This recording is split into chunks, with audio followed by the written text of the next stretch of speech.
మనకి విరోధంగా ఎన్ని ఆలోచనలు వెనకాల జరుగుతూ ఉన్నా, నా వెనక చాలా కుట్రలు జరుగుతున్నాయండి, నాకు ఎవరెవరో ఏదో చేసేస్తున్నారండి, నాకు అది ఆ ఫీలింగ్ నాకు తెలుస్తానే ఉందండి అని నువ్వు అనుకుంటూ ఉన్నా, అలాంటి ఆలోచనలు ఏం చేస్తాడంటే దేవుడు నిరర్ధకం చేసేస్తాడంట. అంటే వాటి ఫలము నిలబడకుండా దేవుడు చేసేస్తాడు. హల్లెలూయా. 4 సంవత్సరాల అబ్షాలోము దావీదుకి వ్యతిరేకంగా ఇశ్రాయేలుని పోగేసుకుంటున్న విషయం దావీదుకి తెలీదు.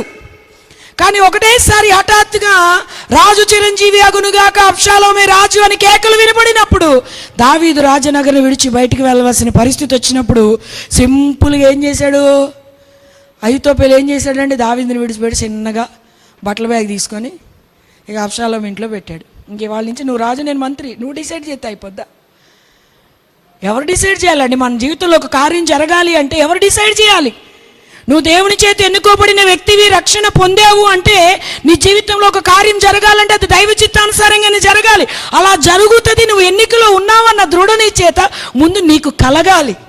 నేను దేవుడి బిడ్డను కదా, నా పక్షాన దేవుడు ఉన్నాడు కదా, ఎలాంటి వ్యర్థమైన ఆలోచన ప్రయత్నాలైనా దేవుడు నిరర్ధకం చేస్తాడు కదా.